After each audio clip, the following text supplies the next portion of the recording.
vamos conversar um pouquinho, ou melhor, deixa eu ser mais específico aqui, né? Deixa eu continuar conversando sobre este assunto. Eu tô falando sobre a questão da Ucrânia há mais de ano. Não comecei a falar sobre a Ucrânia a partir do momento em que explodiu o conflito ali, ou começaram as operações russas no território ucraniano. Eu estou falando de Ucrânia, Zelensky, Nord Stream 2, resposta do Putin a isso, pressões da OTAN sobre a Ucrânia. Estou falando isso aqui há muito mais tempo. Não comecei a falar desse assunto agora. Agora todo mundo virou especialista em Ucrânia. Não estou dizendo que eu sou especialista em Ucrânia, mas estou dizendo que de uma hora para outra todo mundo decidiu falar sobre conflito na Ucrânia, todo mundo virou especialista em meio militar, todo mundo dá pitaco sobre o que significa esse conflito, mas na verdade a gente está discutindo isso aqui há muito mais tempo. Então o que eu estou fazendo aqui é dando continuidade a uma discussão que eu já fazia antes mesmo do conflito começar. A gente já falava sobre a posição do Zelensky, sobre como a coisa se aprofundou após a subida do governo Biden ao poder, sobre o uso do Navalny várias vezes. É como se tivesse ali um concerto que às vezes era uma fala do Navalny, às vezes era uma fala do Zelensky para conseguir promover um arranhão na imagem da Rússia, uma tentativa incessante dos norte-americanos de empastelar o gasoduto Nord Stream 2. Então a gente tem falado disso há bastante mais tempo, muito mais tempo do que fevereiro desse ano aí, que foi mês passado, né? Final do mês passado, quando começou esse conflito, que vai fechar um mês aí nos próximos dias. Mas quais são os dois assuntos que eu vou pautar hoje aqui para a gente discutir? Um dos temas é o avanço das operações russas sobre o território ucraniano. Eu vou ser mais específico, vou falar sobre a região de Mariupol. Aí tu pode falar o seguinte: Thiago, eu não sei o que é a região de Mariupol, eu não tenho um mapa na minha cabeça. O que eu vou pedir que tu faça aí? Como eu não faço edição aqui no canal, eu dou o play aqui, o rec, né? Eu dou o gravar aqui e aí eu só paro quando termino, ou quando acontece alguma coisa, quando o mosquito passa voando aqui eu pauso, ou quando alguém me chama aqui eu pauso, mas eu faço uma tomada direta, dentro do possível eu faço uma tomada direta, então eu não faço edição, não paro no programa para fazer edição nenhuma. Eu peço que tu pause essa análise, abra uma janelinha aí e pesquise o mapa. Coloca lá mapa Ucrânia Mariupol, aí tu vai ver de que região a gente está falando. Ou se tu está num computador, tu não precisa nem pausar esse áudio ou esse vídeo, não sei se tu está escutando em áudio ou se tu está assistindo o vídeo, e coloca isso no teu pesquisar, na tua ferramenta de pesquisa, e vai no mapinha lá e dá uma olhada que tu vai ver onde é que fica a região de Mariupol. Essa região de Mariupol ela é controlada pelo Batalhão de Azov. E o Batalhão de Azov ele é um grupo paramilitar, mas que também está dentro das forças militares há bastante tempo, então não são só forças paramilitares. O Batalhão de Azov ele é uma força que dá sustentação ao governo Zelensky. E claro, né, essas forças elas são anteriores à subida do Zelensky ao poder. O Zelensky a princípio tentou dialogar para neutralizar essas forças, mas ele percebeu que essas forças eram muito maiores do que ele imaginava.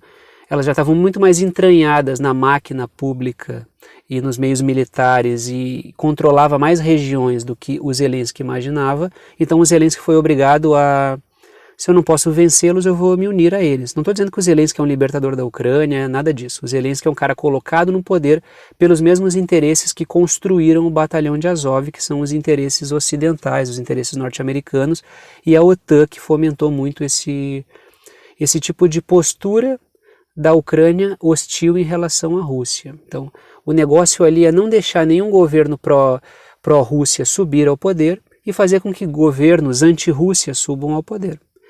O Batalhão de Azov ele é recheado de neonazistas, ele tem uma conduta neonazista, tanto é que eu falo aqui os ucronazis. Quando eu falo dos ucronazis, estou falando do Batalhão de Azov, setores do Pravi Sector e assim por diante. Então, o Batalhão de Azov são forças paramilitares, mas também que fazem parte de setores do governo, setores militares, controlam regiões, e a região de Mariupol ela é basicamente controlada pelo Batalhão de Azov. Por isso que a gente vai ver operações muito agressivas da Rússia dentro dessa região. Logicamente que a mídia vai aproveitar esse ensejo para falar que a Rússia está agredindo civis. A gente sabe, né, e hoje eu vou discutir novamente com vocês, que o Batalhão de Azov utiliza civis como escudo humano, como bucha de canhão, para conseguir defender, para conseguir gerar uma blindagem em relação aos ataques russos. Aí quando a Rússia ataca um lugar civil, a mídia repercute isso, então existe uma dobradinha que é promovida pelo batalhão de Azov junto com a mídia corporativa. Ou seja, o batalhão de Azov leva a Rússia a atacar regiões civis, porque se acastela em regiões civis, esconde armamento em região civil, usa como base de operações uma série de locais de uso civil. Aí quando a Rússia faz um ataque a esse lugar, a mídia vai lá e noticia. Então, de certa forma, o batalhão de Azov, ele não é muito citado, tanto é que se tu vai parar para ver o que é o batalhão de Azov, pela própria definição assim, ó, tu coloca aí batalhão de Azov e pesquisa. Pela própria definição da insuspeita, eu estou falando insuspeita em relação aos seus interesses atlanticistas, tá? A Wikipedia, como tu quiser chamar, ela é assim, tu vai digitar as coisas ali, vai ter uma apresentação, um conceito formal sobre tudo, que normalmente a primeira coisa que aparece é a Wikipedia.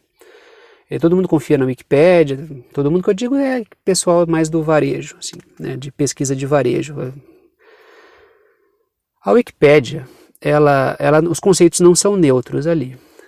Tu pode dizer que os conceitos ali não são neutros, mas tu pode encontrar tudo ali, menos algo que seja anti-atlanticista. Dificilmente tu vai encontrar alguma coisa anti-OTAN na Wikipédia. Ela tem um posicionamento pró-OTAN. Então pesquisa o que é o batalhão de Azov e olha o conceito da própria Wikipédia, tá? Só para a gente ficar num veículo que é completamente pró-atlanticismo, para não dizer, o Thiago também mandou pesquisar num portal anti-atlanticista. Não, estou falando sobre a Wikipédia, tá? Que é insuspeita nesse sentido. Tu vai olhar o que é o batalhão de Azov, é um grupo neonazi. Inclusive, conteúdos sobre o batalhão de Azov, não sei como é que está agora, mas até pouco tempo atrás, qualquer apologia ao batalhão de Azov nas redes era tido como crime. Isso para as próprias forças, nas próprias redes que defendem o atlanticismo também, tá? Então assim, o batalhão de Azov, ele é um grupo neonazista. Isso é uma coisa que, cara, não tem como tu negar o óbvio, né? Os caras fazem marchas com símbolos, com fraseologia, os caras são neonazi. E a região de Mariupol é controlada por esses caras. Um dos principais, não estou dizendo que é o principal e que foi o motivo para a Rússia promover as suas operações na Ucrânia, não estou dizendo que foi isso. A gente ainda está tentando compreender o motivo o motivo total dessas operações. A gente constrói um cenário e sabe que houve uma escalada até isso acontecer. Num dado momento a Rússia percebeu que era um risco maior não fazer as operações do que fazê-las. Então a Rússia empreendeu isso, a despeito de tudo que aconteceu depois. Ela sabia muito bem o que aconteceria se ela disparasse essas operações na Ucrânia. A despeito de tudo isso, ela disparou. Se ela peitou sanções, críticas da mídia corporativa, destruição da sua imagem, turbulência interna, logicamente, porque a crise econômica deve levar a isso. Para conseguir promover operações é porque o motivo era muito forte. Quando um governo toma decisões, ele põe na balança os custos e os benefícios das operações. Se ele promoveu essa operação, se a Rússia promoveu essa operação, inclusive dando combustível para a OTAN poder atacá-la e gerar toda essa comoção no Ocidente que está promovendo, ou tentando promover, é porque o motivo era muito sólido. Mas um dos motivos que existem para a Rússia fazer essas operações é conseguir desmilitarizar a Ucrânia e tirar de dentro da Ucrânia as forças que são anti-Rússia. Se tu for pesquisar notícias anteriores a essas operações na Ucrânia, tu vai perceber que não é de agora, por exemplo, e hoje eu vou discutir isso aqui também, o endurecimento do regime por parte do Zelensky, que o Zelensky vem promovendo censura, que é a censura da mídia, que o Zelensky tem utilizado essas forças, esses grupos extremistas, neonazistas, como o caso do Prav Sector, como o caso do batalhão de Azov, para conseguir atacar opositores, neutralizar opositores. Não é de agora que o Zelensky tem atacado a população russa, tem discriminado a população russa, tem tentado coibir o uso da língua russa dentro da Ucrânia. Quando está dentro de um país que é multiétnico, tu não pode ter uma conduta desse tipo, porque tu vai gerar o quê? Tu vai gerar problemas de separatismo, isso é evidente que vai acontecer. Não é por menos que depois que essas forças ultranacionalistas subiram ao poder, tu começou um monte de processos separatistas na Ucrânia. A Crimeia, a região da Crimeia fez questão de não fazer mais parte da Ucrânia. A Rússia promoveu uma intervenção para garantir a decisão do povo da Crimeia, que já vinha pedindo por isso, porque os grupos que chegaram ao poder depois do Euromaidan, e dentre eles o Batalhão de Azov, eram grupos antirrussos. Aí é natural que as regiões russas não queiram mais fazer parte da Ucrânia, se o governo ucraniano começa a se comportar desse modo e nutre um sentimento anti-Rússia. A região do Donbass também.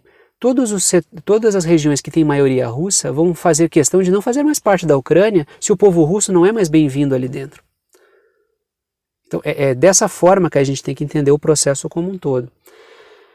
Deixa eu entrar nos 6 pontos para a gente discutir agora essa questão do avanço russo sobre Mariupol, que é uma região dominada pelo Batalhão de Azov, e justamente por isso as operações russas vão ser bem truculentas lá. E logicamente que a mídia vai aproveitar para falar sobre ataque russo aos civis e toda essa parafernália que vocês já conhecem aí. E vamos começar falando aqui sobre a forma como o Zelensky está utilizando esse episódio para endurecer o regime. Vou começar pelo Zelensky, tá? Primeiro ponto. Volodymyr Zelensky, que é o presidente ucraniano, todos vocês já devem conhecer o Zelensky, porque ele virou uma espécie de herói da mídia, de comediante a herói nacional. Né? O Zelensky é uma figura política pequena, é uma figura política que foi elevada ao poder para alimentar o sentimento anti-Rússia lá dentro, para ser uma ferramenta dos interesses financeiros transnacionais dentro da Ucrânia, dos interesses atlanticistas dentro da Ucrânia. Então ele não é nenhum herói. Inclusive é preciso fazer um malabarismo retórico muito grande para transformar o Zelensky num herói político, num estadista, que ele não é, nunca foi e não vai ser. Né? Primeiro ponto. Zelensky está utilizando o conflito para dissolver partidos de oposição. Então, deixa eu repetir isso aqui, né? O Zelensky está utilizando o conflito, o ensejo do conflito, para dissolver partidos de oposição que antes já eram silenciados pelos grupos neonazis que atuam ao lado dele. Então ele está aproveitando o ensejo para evitar dissidências políticas. Ele está fechando o regime. Na prática, ele está fechando o regime com o uso do conflito como narrativa para isso. E logicamente que isso não entra na pauta da mídia corporativa. Assim como esse segundo ponto. Percebam esse segundo ponto e percebam o silêncio da mídia sobre esse segundo ponto aqui. Logicamente, eu não estou dizendo que isso aqui é algo que outro governante não faria, numa situação de exceção. Tá? Eu só estou querendo te demonstrar como a mídia abordaria isso se fosse o Putin fazendo e como a mídia não aborda isso quando é o Zelensky que faz. Tá? Então, se tu quisesse uma abordagem, digamos assim, baseada em fatos, o que nunca vai acontecer na mídia, ela tem que noticiar as coisas que o Zelensky faz, positivas e negativas, e as coisas que o Putin faz, positivas e negativas. Mas não é isso que está acontecendo. Assim como nunca vai se traçar um histórico do Zelensky e a ligação do Zelensky a grupos neonazis na mídia corporativa, a menos que a intenção seja queimar o Zelensky, dificilmente tu vai ver uma discussão sobre isso aqui na mídia corporativa. Nunca vai ver. Por isso que é importante ter canal alternativo, por menor que ele seja. A pessoa pode fazer um trabalho para 50, 100, 200 pessoas, 500 pessoas, 1000 pessoas, mas são 500 pessoas, 50 pessoas, 100 pessoas, 1000 pessoas, vendo uma discussão que outras pessoas não estão vendo. Então se tem 1000 pessoas aqui, 1000 ali, 2000 ali, 500 lá, e tu tem uma porrada de canal alternativo e várias pessoas diferentes, daqui a pouco tu tem uma cobertura abrangente de pessoas de um país tendo acesso à informação ou pelo menos ao outro lado da moeda. E é justamente por isso que existem operações pesadas para acabar com o trabalho alternativo nas redes principais e para acabar com as redes alternativas, ou transformar as redes alternativas em uma parte do consórcio comunicacional, como está tentando se fazer com o Telegram. Segundo ponto.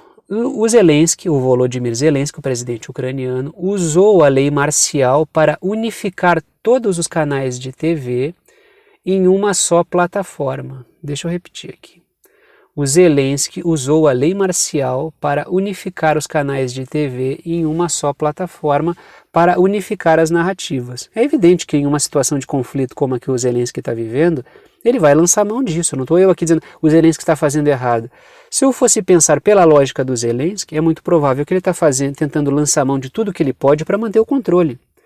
Não estou dizendo que isso é uma aberração, isso acontece em tempos de conflito. Ele é um país que está sob operação militar russa, é uma força muito maior do que a dele, o que ele está tentando fazer é manter uma coesão mínima ali dentro. O que eu estou te trazendo é o fato, ele está fazendo isso. Aí, a partir do fato que eu estou te trazendo, tu faz o julgamento que tu quiser. Ele está dissolvendo os partidos políticos de oposição, neutralizando os partidos, o que ele já fazia antes, e ele está atacando a liberdade de expressão na mídia corporativa e na mídia no geral. O que isso significa? Isso significa que o Zelensky está aproveitando isso para controlar totalmente o país. Claro, para evitar perder controle e assim por diante. Isso é um fato, aí tu faz o balanço que tu quiser. É por isso que é importante que todo mundo coloque informações na rede, porque aí as pessoas podem ter acesso a isso e formular o seu parecer sobre o que acham. Agora, a pergunta que eu faço é, o que aconteceria, qual seria a posição da mídia corporativa se o Vladimir Putin fizesse essa mesma coisa? É isso que eu estou questionando, entendeu? Se ela unificasse todos os canais de TV em um canal só controlado por uma plataforma do governo. Mas nossa, cara, isso aí, assim, ó, se ele fizesse isso, a mídia corporativa no outro dia ia estar, assim, no mesmo horário, assim, no momento que ele falasse isso, ia começar um programa ao vivo para destruir o cara, entendeu? Então é muito descompassado. Eu faço questão de trazer o outro lado da moeda porque é uma questão de justiça, assim, é uma questão de liberdade de expressão trazer o outro lado. Não estou dizendo que eu defendo incondicionalmente, mas é uma questão de justiça com as pessoas, ter acesso ao outro lado da informação. Então tem que ter canal alternativo por isso, porque senão tu fica só com aquela gosma que a TV fica vendendo ali, né? Isso é uma coisa completamente absurda. Terceiro ponto. Agora vamos começar a falar de Mariupol. Então o que eu falei sobre o Zelensky? Que ele está dissolvendo os partidos de oposição e que ele está censurando a mídia. O que ele já fazia antes do conflito, tá? O Zelensky já vinha numa operação de controle da mídia e de neutralizar a oposição. Então isso já existia antes do conflito, o Zelensky só aproveitou isso para anabolizar suas ações. Terceiro ponto. Mas aí na mídia defensor, ele é um democrático, ele subiu ao poder através de eleições, ele é um cara que não se... Ele vai ser uma espécie de bastião democrático avançado próximo a Mordor, assim, né? Para quem já viu O Senhor dos Anéis ali, é como se a Rússia fosse Mordor, lá o lado escuro, assim, né? As nuvens pesadas, espécie de inferno na Terra, né? Um lugar de onde brotam as posturas mais bárbaras do universo. Terceiro ponto. As ações russas em Mariupol, por ser um reduto do batalhão de Azov, serão pesadas. Vou repetir. As ações russas em Mariupol, por ser um reduto do batalhão de Azov, serão pesadas. E por que as ações vão ser pesadas? Porque um dos motivos, como eu já falei, para as operações russas dentro da Ucrânia é neutralizar esses grupos. E neutralizando esses grupos, quando tu neutralizar essas forças anti-russas, vai ser possível fazer um balanço do governo Zelensky. Será que o governo Zelensky é assim por causa dessas forças ou será que ele é naturalmente assim? Então vai ser possível avaliar como é o governo Zelensky. A Rússia é provável, né? Tem camarada que acompanha o canal que discorda de mim, que acha que a Rússia vai fazer uma operação de domínio total sobre a Ucrânia. Mas eu acho que a Rússia vai dissolver essas forças, porque o custo de depor o Zelensky e impor um outro governo, eu acho que é um custo alto em termos de... Não que a Rússia não vá bancar isso, que ela já bancou toda essa operação aí e toda a queima de imagem, de sanções. Mas o custo de manutenção da ordem é muito grande.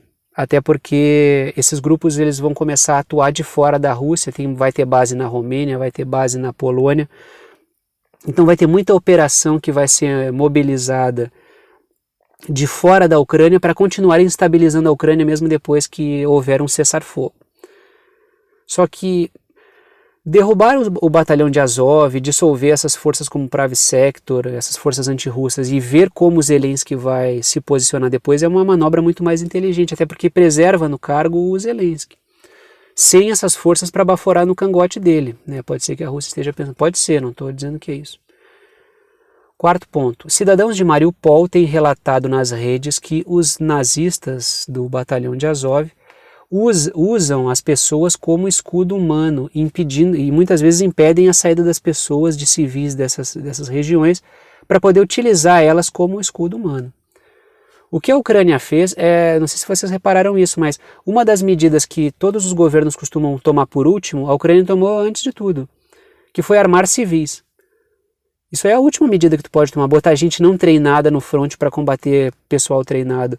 Se tem um conflito e tem alguém com uma arma na mão, o militar ele interpreta aquilo como inimigo, porque um tiro de um cara não treinado e um tiro de um cara não treinado matam igual, logicamente que a probabilidade de um cara treinado acertar é muito maior. Só que a Ucrânia fez questão de, desde o início, colocar civis como escudo, e isso é para gerar uma comoção internacional contra a Rússia. Só que pouco se avalia o fato de que quem está botando civis no fronte é a Ucrânia. Ela está impedindo que pessoas saiam da Ucrânia, corredores humanitários estão sendo atacados pelas próprias forças ucranianas, então precisa observar isso com cuidado. Tá? Inclusive no final de semana, acho que é no sábado, eu vou fazer uma análise sobre essa questão de ataques das forças ucranianas a locais civis para culpar a Rússia. Quinto ponto, a barbárie dos ucronazis no leste é maior, no leste da Ucrânia é maior, porque é uma região que é basicamente não, mas tem um grande contingente de população russa. Inclusive o motivo para o Donbás e para a Crimeia se separarem da Ucrânia, ou reivindicar isso, é o fato de que essa população russa não se sente segura dentro de um território governado por essas forças neonazis e antirrussas aí. Sexto ponto, o fato do Putin, tá, só para ter falado sobre desnazificar a Ucrânia, isso não é só uma narrativa, tá? Quem acompanha a política ucraniana e acompanha a história recente ucraniana sabe que isso não é só uma narrativa. Tá? Sexto ponto, muitas dessas informações locais estão sendo veiculadas pelo Telegram, muitas delas. Esse é um dos motivos principais para tu conseguir fazer com que o Telegram não permita mais isso.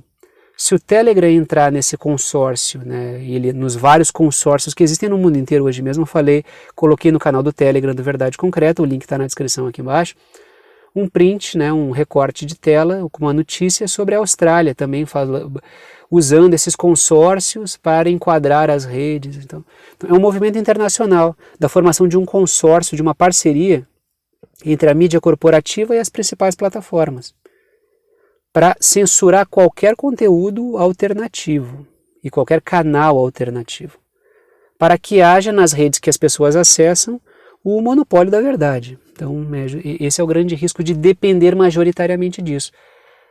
A única rede principal que eu acesso ainda, hoje até o Twitter eu vim acessando para olhar notícia, eu até larguei de mão, porque os algoritmos são muito danados, cara. Tu começa a olhar a notícia, daqui a pouco ele começa a não apresentar alguns canais que tu colocou ali para olhar as notícias, entendeu?